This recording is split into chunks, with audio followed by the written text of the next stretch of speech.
이거를 잘못 쓰면 저도 위험해지지만 그도 상당히 위험해지고 우리 고객도 엄청나게 위험해질 수 있는 1타 3피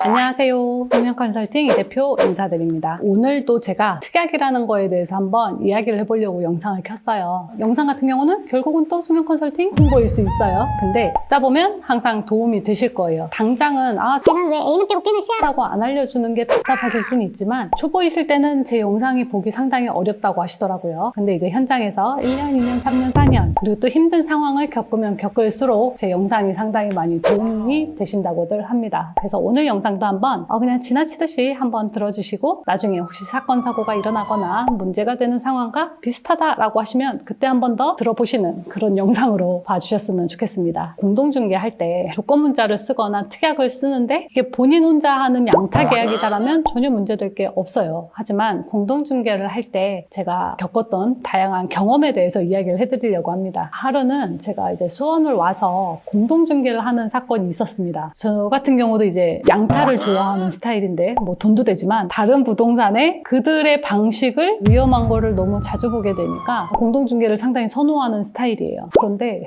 여기 오니까 물건이 없잖아요. 그래서 공동중개를 하게 된 거예요. 그래서 공동중개를 하고 이제 다 진행했는데 진행하는 과정에서 저쪽 부동산에서 놀라시는 거예요. 어머, 그 물건을 어떻게 계약했어요? 내가 이만저만한 노하우로 계약을 했습니다. 하고서 이제 조건문자를 주고받기로 해서 조건문자를 작성해서 보내주세요 라고 했어요. 그랬더니 어머나 엄청나게 위험하게 써서 보내주신 거예요. 그래서 제가 다시 저희 쓰는 방식으로 해서 보내드렸어요. 그랬더니 아니, 우리는 제가 보내드린 그걸로 여태 동안 썼고요. 지금까지 문제가 한 번도 된 적이 없었어요. 그러니까 그걸로 진행을 해주세요. 라고 하시는 거예요. 그래서 제가 특약이 위험하지 않다라면 진행을 하려고 몇 번 검토를 했는데 제 기준에선 너무 위험하다. 저희가 쓰는 서식으로 진행을 해달라라고 요청을 드렸어요. 그랬더니 기분이 상당히 나쁘신지 그럼 본인이 수정할 거 지금 수정하겠다? 하면서 제 또 조건문자에 다 수정을 하시더라고요. 근데 이제 이런 게 있어요. 공동중개를 하면 특히나 저 같은 경우에는 그냥 외모로는 어려 보이니까 그러니까 그들보다 어려 보인다는 거예요. 그러니까 제가 무슨 경험이 있겠어, 뭘 알겠어? 나는 이제 그런 시각을 처음에는 많이 부딪히세요. 그러다 보니까 그분도 이제 가뜩이나 눈에 까신데 와가지고 본인이 작성한 십몇 년 동안 써온 서식을 바꿔버리니까 화가 나셨던 거죠. 그거를 바꿔서 저한테 줬는데 정말 위험한 부분을 고친 거예요. 이거를 잘못 쓰면 저도 위험해지지만 그도 상당히 위험해지고 우리 고객도 엄청나게 위험해질 수 있는 1타 3피 그래서 이거는 이만저만해서 위험합니다 라고 제가 몇 번 말씀을 드렸어요. 그랬더니 아니요, 우리는 한 번도 사건 사고 난 적 없어요. 저희 손님한테 임대를 보낼 테니까 조금 그렇게 알아서 하세요. 라고 하시는 거예요. 근데 그게 그렇게 쓸 경우에는 오히려 임대인 쪽 고객이 상당히 위험해지는 특약이었던 거예요. 그래서 그래, 그럼 본인이 감당할 수 있나 보다 하고 저희 고객에게는 안전하게 작성한, 왜냐면은 이거를 이렇게 작성한다 한들 임대인한테 피해되는 부분이 아니었기 때문에 제가 주장한 대로 진행을 했어요. 그랬더니 나중에 어떻게 되냐, 특약 한 줄로 그 중개사 공동중개한 사장님이 그쪽 부동산에게 상당히 욕을 되게 센 소리를 들으며 어렵게 죄송합니다, 미안합니다 라는 이야기를 계속 하고 계시더라고요. 아이고, 그렇습니다. 어차피 그 당시에는 그거를 동의를 했었다고 해도요, 시간이 지나면 남는 건 서류밖에 없죠. 그런데 그 서류에서도 했다, 할 예정이다 라는 요 한두 마디의 미래냐 현재냐에 따라서 그 특약 한 줄로 몇백에서 몇천만 원의 손실을 담당할 사람이 아예 나뉘어져 버리다 보니까 처음에는 그거를 오케이 했어도요, 시간이 지나서 현실화되는 손해 금액을 보면 누구나 그걸 감당하고 싶지가 않은 거예요. 그러다 보니 특약에만 의존하게 되는 거죠. 그럼 그 특약에 어떻게 써져 있느냐에 따라서 처음과 의도가 다르게 기재된 경우에는 엄청난 큰 사건, 사고로 발전하는 거죠. 그래서 제가 저번 영상에서도 말씀드린 것처럼 앰뷸런스에 실려갔어요 하는 것도 그로 인해서 받은 스트레스 때문에 이제 병원을 가신 거거든요. 근데 중개업도 현장에서 보면 10년, 20년, 30년을 하신 사장님들도 처음에 방식을 고객을 리드하고 가는 게 아니고 고객에게 끌려다니거나 고객이 나중에서야 이런 조건 좀 끌어주세요 하면 그때서야 마지못하게 막 본인이 리드해서 상황을 끌어가는 게 아니고 고객도 위험하게, 매도인도 위험하고 매수인도 위험하고 임차인도 위험하고 임대인도 위험하게 이런 그냥 중간에서 전달자 역할만 하시는 분들이 이런 사건, 사고에 상당히 많이 연루되기도 하고요. 또 그런 분들이 좋은 게 좋은 거야만 외치다 보니까 특약 한 줄도 애매하게 쓰신다라는 거예요. 그래서 자꾸 발생하는 사건 중에 하나이다. 그래서 우리가 특약이라는 거는요, 당장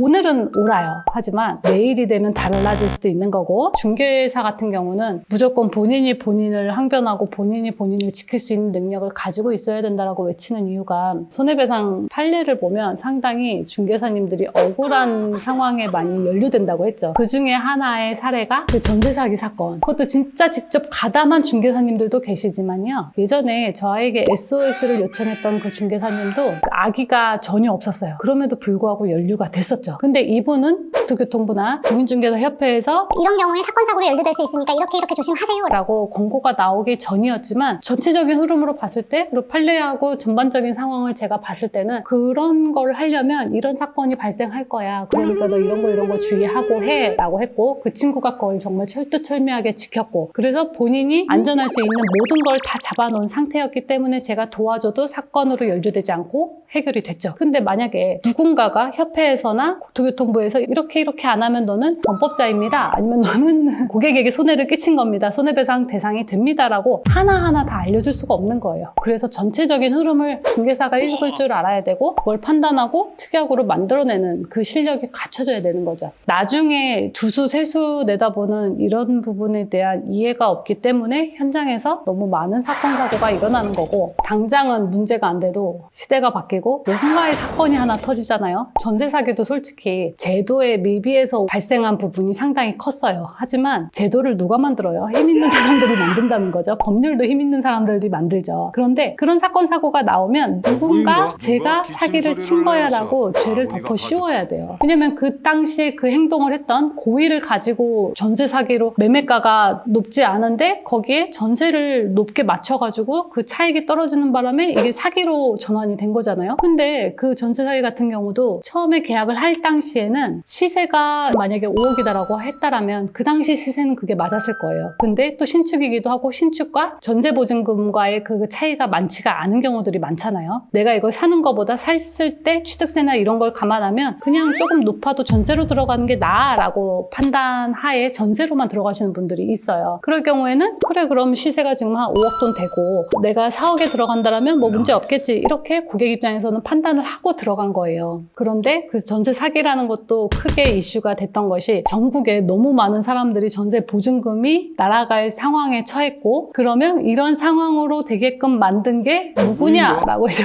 파다 보면 결국은 입법자들이 이제 문제가 되는 거죠. 이 칼날을 힘 있는 자한테 향해져 있으니까 그들은 또 이제 힘없는 사람한테 돌리려고 노력을 할 수밖에 없는 거죠. 그러다 보니 이제 잡아서 깜빵으로 보내거나 하는 사람들이 또 어떤 사람들이에요? 결국은 중개사들이 타겟이 되게 된 거죠. 근데 그 당시에는 5억짜리에 전세 4억짜리를 맞췄어. 신축이었어. 근데 그 당시에는 그 시세 5억이 맞았지만요. 그때가 갑자기 막 올라갈 때였고 근데 지금은 어때요? 가격이 빌라나 이런 데들은 확 떨어졌죠. 그러니까 그 당시에 계약 쓸 때는 5억에 4억짜리 들어가는 게 안전했어. 그리고 이거 계속 올라가는 추세야 라고 했을 때는 그때는 옳았던 계약이었어요. 안전했던 거야. 그 특약만으로도. 그런데 시간이 지나고 상황이 변해버리고 시세가 떨어져 버리니까 어때요? 중개사가 이거를 고의로 임차인을 해야 할 목적으로 시세에도 미치지 못하는 위험한 물건에 계약을 했다. 그래서 중개사가 사기를 칠 목적이 다분했다. 거기다 중개 보수료까지 일반적이지 않은 금액을 넘어서서 500에서 1000을 받았다. 이거는 적극 가담에 해당한다. 라고 타겟을 씌워버리는 거죠.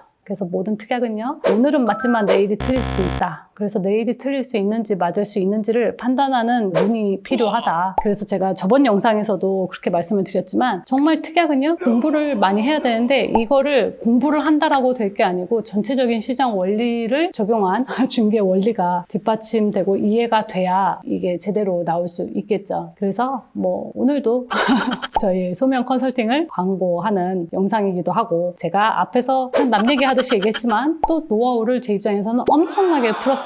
이런 게 중개고 이런 게 안전하게 당신을 지킬 수 있는 방법이다도 지금 엄청나게 풀어드렸어요.